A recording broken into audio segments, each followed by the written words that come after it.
Hello, this is Jerry Mitchell, and we are back with another episode of the Libertarian Censored podcast, going over all the posts on the Libertarian Censored subreddit. Let's get right into it. So first we have Malay did it. He lowered poverty from Argentina.gov.ar. That's from a post from, looks like their username is a bunch of eyes with flashes in between them, so I'm not going to bother reading it. But yeah, they added by increasing welfare. And they shared a passage from the article. At the beginning of the administration, 50% of the resources allocated to the most vulnerable populations were distributed through intermediaries such as the Ponte CR Trabajo program implementing units, soup kitchens, and cooperatives, while the other 50% were transferred directly. Today, 93.5% of food resources are direct transfers to the families that need the most.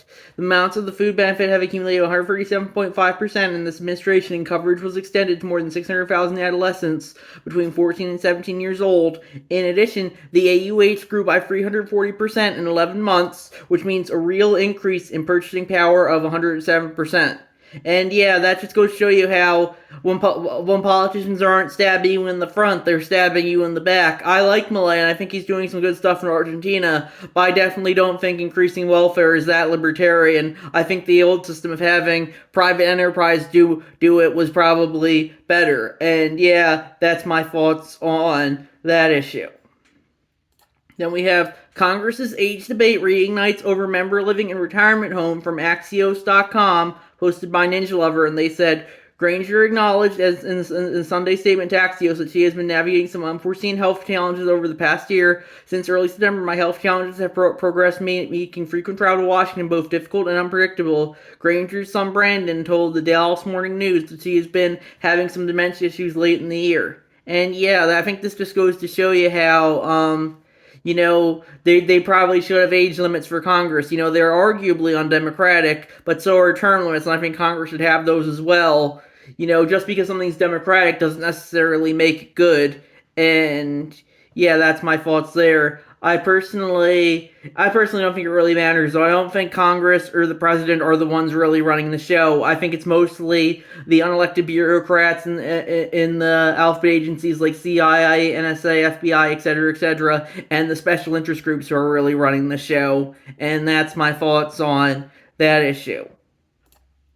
Then we have Missouri Governor frees Eric DeVolcanaire, first KC cop convicted of killing a black man, from KansasCity.com by Baton 13. And they added, remember all the hand-wringing about the few really bad apples that got commutations when Biden shortened the sentences of 1,500 people sent to home confinement during COVID? This is what real abuse of executive pardon privilege looks like. And yeah, ultimately, Biden has probably pardoned some people, some bad people like this as well, but people aren't calling him out for pardoning those bad people because Biden's in the in group, while the Missouri governor is in the out group because he's in the Republican Party rather than the Democratic Party. And yeah, they can both be bad, but just because one thing's bad, what the people in the out group does is bad, doesn't mean what the people in the in group are doing isn't bad as well. And that's my thoughts on that issue. Then we have Biden commutes 37 death sentences ahead of Trump's plan to resume federal executions from limelight, and they said from the New York Times, Biden commutes 37 death sentences ahead of Trump's plan to resume federal executions. President Biden on Monday commuted sentences of nearly all prisoners on federal death row, sparing the lives of 37 men just a month before Donald J. Trump will return to Oval Office with a promise to restart federal executions. Those affected by Mr. Biden's action, all of whom were convicted of murder, will serve life imprisonment without the possibility of parole instead of facing execution. Only 3 men who each carried out notorious mass killings will remain on federal death row. The 3 men who can still face federal execution are Robert D. Bowers, 52, who in 2018 gunned down 11 worshippers at the Tree of Life Synagogue in Pittsburgh; Dylan Roof, 30, the white supremacist who in 2015 opened fire on black parishioners at a church in Charleston, South Carolina, killing 9 people; and Dzhokhar Tsarnaev, 31, one of the 2 brothers who carried out the bombing of the Boston Marathon in 2013 that killed 3 and maimed more than a dozen others. Mr. Trump supports the death penalty, and during his 2024 presidential campaign, he called for the expansion, suggesting that drug dealers, human traffickers, and child sex abusers should be put to death. During his first term, Mr. Trump restarted federal executions after a nearly 20-year pause. All 13 were carried out in the final 6 months of his administration. He has not said how he will expand the death penalty to new federal crimes. And yeah, I personally am against the death penalty. I don't think the state should be killing people. I could see an argument for like the most dangerous game style where that they're hunted down, but at least they retain their individual autonomy. But I personally think the death penalty is taking away people's individual autonomy, and I personally don't really care for that, even if they are guilty of murder or other heinous crimes. And yeah, so just because someone does something bad doesn't justify state authoritarianism, and that's my thoughts on that issue. I personally think I think the whole criminal justice system shouldn't have the state involved at all. If it should all be private enterprise, and I think if people do want to and interact with them, I think they should be able to. But right now, I do think the whole criminal justice system is inherently authoritarian by virtue of being a state enterprise, and I think the people should be doing enforcing the laws, enforcing their own laws rather than having the state enforcing its laws.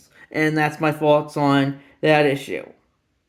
Then we have House Ethics Report finds evidence Matt Gaetz paid thousands for sex and drugs, including paying a 17-year-old for sex in 2017. Original title from CNN.com. And yeah, I personally don't really care for this, but it could have been a setup. That's one thing, and people only care because Matt Gaetz is in the out group rather than the in group. Hunter Biden did essentially the same thing, and no one really seems to care about that. I personally think this is all victimless crimes.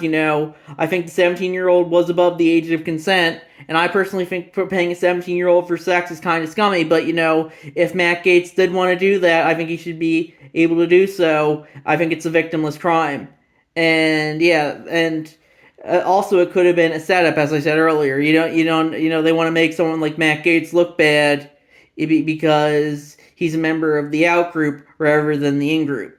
And yeah, that's my thoughts on that issue. Then we have Virginia woman faces jail time after practicing illegal dentistry from KSN.com, and that's a post from Ninja Lover. And yeah, I personally think you should if you don't have a license to practice dentistry, that doesn't mean you shouldn't be able to practice dentistry. Though I think you should be open about how if you don't have a license or not. Apparently this woman wasn't open if she lied and said she did have a license, I think. And yeah, I personally don't think you should be lying either, but sometimes but lying, I think, does fall under free speech. So I think it should have been her customer's job to do the research rather than the job of the state. So yeah, I don't think this woman committed any crimes. I think she should have been able to do whatever she wants. If she wanted to practice dentistry without a license and lie and say she did have a license, I think she should have been able to do so. I think that's people. It's the free market. The state can't enforce things like honesty or licenses in a completely free market. And that's my thoughts on that issue.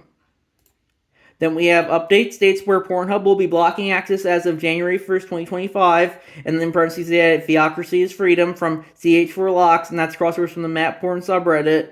And it looks like the states where Pornhub is going to be blocked on, porn is going to be blocking its access on in a few days are going to be Montana, Idaho, Utah, Nebraska, Kansas, Texas, Arkansas, Mississippi, Alabama, Florida, North Carolina, Virginia, Kentucky, and Indiana. And yeah, I personally don't care for porn. But I think it's kind of like smoking. It's not good for you. You shouldn't be engaging in it.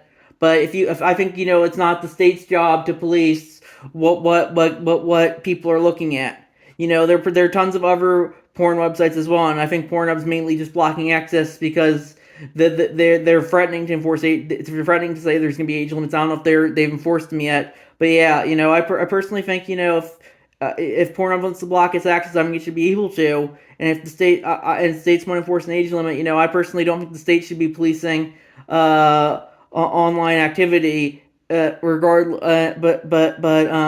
think that should be the parent's job rather than the state. And I think it's well intentioned, but I think it's good intentions don't always equal good results, and that's my thoughts on that issue.